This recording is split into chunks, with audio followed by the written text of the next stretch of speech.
Friends से नमस्कार। आशा करती हूँ रोशनी मैम आप लोगों का स्वागत वीडियो आज के पॉइंट में जीरो में कर रही हूँ, क्योंकि आप लोग जानते ही हैं कि आप लोगों का आज बहुत ज़्यादा क्लास लेट जाने वाला है। क्योंकि मैं आप लोगों को बता दूँ, आप लोगों को जिस टाइम में मैं क्लास का वीडियो अपलोड करती हूँ उस समय में आप लोगों को आज मैं क्लास नहीं कराने वाली हूँ, क्योंकि मेरी कुछ परेशानियाँ हैं जिसमें मैं उधर ही डूब जाती हूँ। तो इसीलिए आप लोगों का आज क्लास चला, इसलिए सॉरी बहुत लेट। और आप लोगों को एग्जाम की तैयारी भी करनी है तो आप लोग एग्जाम की तैयारी करिएगा, लेकिन मैं आप लोगों को एग्जाम की तैयारी बेहतरीन तरीके से कराने के लिए लेकर आ चुकी हूँ बीएड फर्स्ट ईयर में वीवीआई क्वेश्चन। जो भी बच्चे 25 से 27 सेशन वाले हैं और जो बीएड कर रहे हैं और उनका जो एग्जाम है फर्स्ट ईयर का वो 25 से स्टार्ट हो चुका है, तो सभी कॉलेज में या 25 के आसपास में आप लोगों को एडमिट कार्ड मिलना शुरू हो चुका है। क्योंकि जो भी बच्चे के एडमिट कार्ड मिल भी चुका होगा और कुछ बच्चे के हैं तो अभी तक एडमिट कार्ड नहीं मिल पाया है। लेकिन आप लोगों को बता दूं, आप लोगों को एग्जाम से 1-2 दिन पहले तो मिल ही जाएगा। ऐसा नहीं कि आप लोगों को एग्जाम से कोई खिलवाड़ किया जाएगा। तो चलिए, जो भी बच्चे हैं आप लोगों का सेकेंड शिफ्ट में यानी सेकेंड दिन जो आप लोगों का एग्जाम जो होने वाला है, आप लोगों का क्या एग्जाम होने वाला है, कंटेम्परेरी इंडिया इज एजुकेशन यानी समकालीन भारत में शिक्षा का अध्ययन। अब हम लोग बात कर लेते हैं कोर्स 2 यानी कोर्स 1 में आप लोगों को कल बताया गया था चाइल्डहुड ग्रोइंग अप, आप लोगों को बतलाया गया था। अब हम लोग जानेंगे कोर्स 2। जो भी बच्चे बिहार यूनिवर्सिटी से हमारे क्लास को देख रहे हैं या क्लास में नए हो तो कृपया करके आप लोग क्लास को लाइक कर दीजिएगा, शेयर कीजिएगा और जितना हो आप लोग कमेंट करिएगा कि किन किन बच्चों को जो है बिहार यूनिवर्सिटी में एडमिट कार्ड मिल चुका है। तो जो भी बच्चे हैं आप लोग क्लास को लाइक करिए ताकि मैं आप लोगों को हर एक अपडेट बिहार यूनिवर्सिटी के देती रहूंगी, क्योंकि मैं आप लोगों को बता दूं मैं बिहार यूनिवर्सिटी से ही बिलोंग करती हूँ। अब हम लोग चलते हैं अगले क्वेश्चन पे, जिसमें हमें क्वेश्चन की बात करनी है। अभी तो आप लोगों को सिर्फ ये थंबनेल बता रही थी रोशनी मैम। अब हम लोग चलते हैं कोर्स 2 में, ये भी आप लोगों का खत्म हो चुका है। अब आगे हम लोग क्या करनी है, तो क्वेश्चन 1 से हम लोग स्टार्ट करते हैं। क्वेश्चन 1 में हमें क्या पढ़नी है, तो क्वेश्चन 1 में हम लोगों को वीवीआई क्वेश्चन जो रहने वाला है वो कौन से रहने वाले हैं, तो आप लोगों को वीवीआई क्वेश्चन यानी बिहार यूनिवर्सिटी के जो है सेकेंड पेपर वो क्वेश्चन आएगा ही।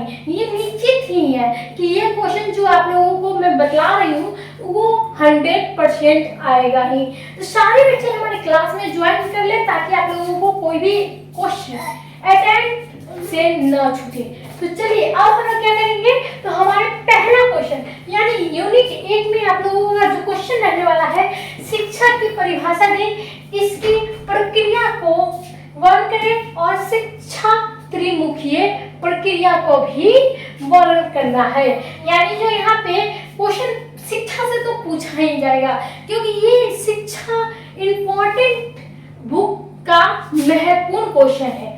जो शिक्षा से न पूछे ऐसा तो हो नहीं सकता, इसीलिए ये इन बार की जो वीवीआई क्वेश्चन में गिनती हो रही है। जो शिक्षा की परिभाषा दीजिए, शिक्षा की प्रक्रिया बतलाइए और शिक्षा में त्रिमुखीय प्रक्रिया आखिर होती क्या है उसके बारे में बतलानी है। अब अगला क्वेश्चन जो हमें अथवा करके दिया जाता है, अथवा करके हमें दिया जाता है या और समझ के बात कर लेते हैं। तो आप लोगों को यूनिट 1 में 2 क्वेश्चन रहने वाले हैं। हर यूनिट में से आप लोगों को एक ही क्वेश्चन का उत्तर देना है, जिसमें आप लोगों को 16 नंबर प्राप्त होंगे। अब हम लोग चलेंगे शिक्षा से संबंधित सार्वजनिक मूल्य पर प्रकाश डालें। क्या करना है, शिक्षा से संबंधित जो सार्वजनिक जो मूल्य होती है उस पर क्या करना है, प्रकाश डालनी है। अब ये वीवीआई क्वेश्चन आप लोगों का यूनिट 1 से आने वाला है। अब हम लोग यूनिट 2 में हम लोग बात कर लेते हैं। यूनिट 2 में आप लोगों को क्या रहने वाला है, यूनिट 2 में आप लोगों का अगला क्वेश्चन रहने वाला है यहाँ पे फिर से शिक्षा यानी जनतंत्र से संबंधित शिक्षा के सार्वजनिक प्रबंधनों का वर्णन करना है। यानी किस पर से वर्णन करना है, तो यहाँ पे शिक्षा में जो जनतंत्र की बात हम लोग कर लेते हैं, तो जनतंत्र से संबंधित जो शिक्षा की सार्वजनिक होती है उसका प्रवर्धन करना है। अब अगला पॉइंट हमें क्वेश्चन 2 में यानी यूनिट 2 में हमें दूसरा क्वेश्चन और के अथवा के रूप में हमें मिलता है कि धर्मनिरपेक्ष पर प्रकाश डालें। यानी हर एक यूनिट में 2-2 क्वेश्चन रहने वाले हैं, आप लोगों को एक ही क्वेश्चन का अटेम्प्ट करना है। अब हम लोग चलते हैं अगले क्वेश्चन पे, यानी यूनिट 3 में हम लोग चलते हैं।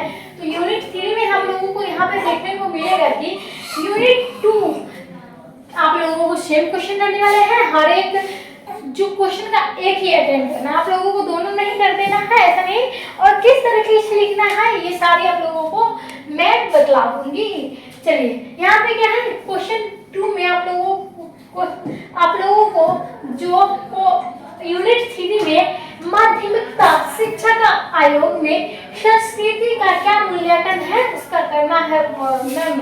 यानी अगला क्वेश्चन जो हमें VVI क्वेश्चन के तौर पे आप लोगों के सामने आया है वो आया है माध्यमिकता शिक्षा आयोग के संस्कृति का मूल्यांकन का वर्णन करें। आप लोगों को पता ही है कि VVI क्वेश्चन कितना ज़्यादा इम्पोर्टेंट हो जाता है, क्योंकि आप लोगों को हर बार पूछे जाने वाले क्वेश्चन में से ये इसकी क्वेश्चन एक आता है। तो जो भी बच्चे हमारे क्लास को लाइक नहीं किए हैं, शेयर नहीं किए हैं, कृपया करके क्लास को लाइक शेयर कमेंट कर लीजिएगा, ताकि मैं आप लोगों को हर एक अपडेट देती रहूं, वो भी बिहार यूनिवर्सिटी से जुड़ी। आप लोगों को बता दूं कि आजकल सोशल मीडिया पे कांग्रेस जनता पार्टी चल रही है। क्या आपने कांग्रेस जनता पार्टी को फॉलो करके रखे हैं? अगर फॉलो करके रखे हैं तो हमारे क्लास को लाइक कीजिए और कमेंट जरूर ही कीजिएगा कि कौन कौन बच्चे कांग्रेस जनता पार्टी को फॉलो कर रखे हैं। आप लोगों को बता दूं, हम ही लोग तो आप लोगों को पढ़ा रहे हैं, लेकिन हो सकता है हम ही लोग तो बेरोजगार है, तो हम ही लोग क्या करें, कांग्रेस जनता पार्टी को फॉलो करके रखे हैं, क्योंकि कभी हमें भी काम आ जाएगा, हमें भी आवाज उठाने का मौका मिले तो हम ही लोग जाएंगे आवाज उठाएंगे, क्योंकि आप लोगों का सवाल है यहाँ पे। ऐसा थोड़ी है पढ़ाई करना है तो नौकरी नहीं लेके बैठेंगे, नौकरी लेके बचना है। ऐसा नहीं है कि हाँ पढ़ लिए पास हो गए बस इतने तक डिग्री हासिल हो गया इतने तक छूट जाना, ऐसा नहीं है। नौकरी करना है यहाँ पे, बस डिग्री लेके घर में रखने के लिए या सजावट के लिए नहीं, या गोदरेज में थोक के रखने के लिए नहीं पढ़ना है। जो बच्चे पढ़ रहे हैं मेरे क्लास में उसको नौकरी पक्का लेना है, बस यही हम कहेंगे। चलिए अब क्या है, क्वेश्चन 2 हम लोग जान लेते हैं यूनिट 3 में। यूनिट 3 में क्वेश्चन नंबर 2 जो VVI इम्पोर्टेंट के तौर पे आ जाता है वो शिक्षा आयोग में 1964 से 1966 के प्रमुख अनुसार तुमको बताए हुए राष्ट्र का विकास का इसमें योगदान क्या रहा है। यानी किसी भी राष्ट्र में 1964 से 1966 के प्रमुख जो शिक्षा आयोग है उसका योगदान किस प्रकार से रहा है, इसके बारे में तो कंफर्म है कि आप लोगों को आएगा। ये जो सारे क्वेश्चन VVI में बतला रही हूँ ये सारे बिहार यूनिवर्सिटी में पूछे जाएंगे, तो ये सारे क्वेश्चन आप लोग रख लीजिए या याद कर लीजिए या कोई भी तरीका आप लोग आजमाइए, लेकिन आप लोगों को याद तो करनी ही पड़ेगी, क्योंकि आप लोगों को 99% लाना है। अब हम लोग चलते हैं, बात कर लेते हैं। थोड़ी दिक्कत यहाँ पे अक्षर में हो जाएंगे, लेकिन जो भी दिक्कत हो आप लोग हमसे बात कर लीजिएगा।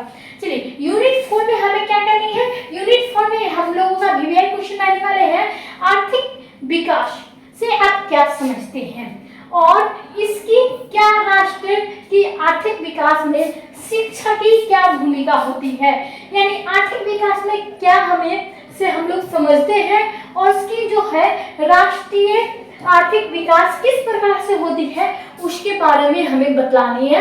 ये भी आप लोगों को VVI क्वेश्चन रहने वाला है और बिहार यूनिवर्सिटी में पूछे जाएंगे। अब हम लोग बात कर लेते हैं अगला पॉइंट जिसमें हमें अथवा के तौर पे हम लोग बताते हैं। तो आप लोग भी सेमेस्टर 1 या सेमेस्टर 2 यानी BA में आप लोग एग्जाम दिए होंगे तो आप लोगों को अथवा करके एक क्वेश्चन दिया जाता है, यानी एक क्वेश्चन में आप लोगों को 2-2 क्वेश्चन आता है, आप लोगों को इसमें एक ही क्वेश्चन का उत्तर देना है।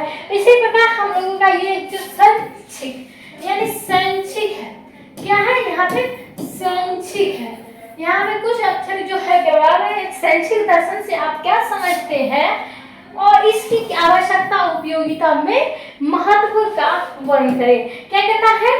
तो शैक्षिक, यहाँ पे मैं पेज से लिख रही हूँ, शैक्षिक दर्शन से आप क्या समझते हैं और इसकी आवश्यकताओं को, उपयोगिता को, महत्व का वर्णन करें। तो ये आप लोगों का जो है यूनिट 4 का क्वेश्चन रहने वाला है। यूनिट 4 में आप लोगों को ये क्वेश्चन आप लोगों को अटैच करना है, क्योंकि आप लोगों को जो भी क्वेश्चन आप लोगों को यहाँ पे बताए जा रहे हैं वो VVI क्वेश्चन ही रहने वाले हैं। चलिए अब हम लोग चलते हैं यूनिट 5। यहाँ पे भी आप लोगों को बता दो कोई दिक्कत हो जाती है थोड़ी थोड़ी, मतलब मेरे छोटे छोटे बच्चे हैं तो थोड़े मतलब टाइपिंग मैं खुद से PDF मैं खुद से बनाती हूँ, सारे जो है कार्य मैं खुद से अपने हाथ से ही करती हूँ। ऐसा नहीं कि मैं आप लोगों को डिजिटल बोर्ड पे पढ़ा रही हूँ, आप लोगों को क्लास करा रही हूँ फ्री में मुफ्त में, तो मैं किसी की रखी हुई हूँ, मैं खुद से आप लोगों को काम करके देती हूँ। चलिए अब हम लोगों का अगला क्वेश्चन जो रहने वाला है वो है शिक्षा के आदर्शवादी से आप क्या समझते हैं और इसके आधुनिक संक्षिप्त के आदर्शवाद दर्शन को प्रमुख तत्वों को विवेचना करें। क्या करना है? तो इसमें प्रमुख जो होती है शिक्षा के आदर्शवाद से आप क्या समझते हैं, इसकी आधुनिक शिक्षा आदर्शवाद को क्या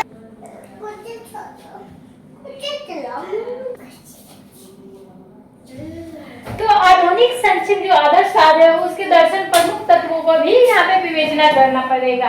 अब यूनिट 2 यानी यूनिट जो 5 है उसमें 2 क्वेश्चन नंबर रहने वाले हैं। शैक्षिक अवसरों का समानता पर प्रकाश डालें। क्या करना है? शैक्षिक जो अवसर होते हैं उसकी समानता पर क्या करना है? प्रकाश डालनी है। अब हम लोगों का अगला क्वेश्चन यानी रहने वाला है यहाँ पे अंतिम और लास्ट क्वेश्चन जो आप लोगों को अटेन्मेंट करना है। यहाँ पे अगला जो क्वेश्चन हो जाएगा वो है जॉन डी, यानी सबसे महत्वपूर्ण क्वेश्चन क्या है यहाँ पे VVI क्वेश्चन, जॉन डीवी के शिक्षा दर्शनों का व्याख्या कीजिए। दूसरा क्या है? रूसो के शैक्षिक विचारों को शिक्षा के अर्थ, उद्देश्य तथा पाठ्यक्रम में संदर्भ में विवेचना कीजिए। क्या करना है? यहाँ पे जो शैक्षिक रूसो में शैक्षिक विचार की शिक्षा जो होती है उसका क्या करना? अर्थ लिखना है, उद्देश्य लिखना और पाठ्यक्रम से जो संदर्भ की विवेचना करना है। तो आज आप लोगों का क्लास यहीं पे खत्म होता है। आप लोगों को अगले दिन फिर से लेकर आऊंगी VVI क्वेश्चन, जिसमें आप लोगों को हर एक VVI क्वेश्चन के बारे में बतला जाएगी। जो भी बच्चे हमारे क्लास में नए हैं जल्दी जाइए क्लास को ज्वाइन कर लीजिए ताकि आप लोगों को इंपॉर्टेंट क्वेश्चन आपसे छूट न जाए। तो ऐसे ही जानकारी लेने के लिए हमारे वीडियो को फॉलो कर लीजिए, सब्सक्राइब कर लीजिए और लाइक कर दीजिएगा। तब तक के लिए धन्यवाद। आप लोगों को कोई भी PDF चाहिए तो हमारे चैनल पर टेलीग्राम पर ही संपर्क कर सकते हो, व्हाट्सएप नंबर भी आप लोगों को दे दिया जाएगा। आप लोग वहाँ पे हर एक समस्या होगा समाधान निकल पा सकते हैं। तब तक के लिए धन्यवाद।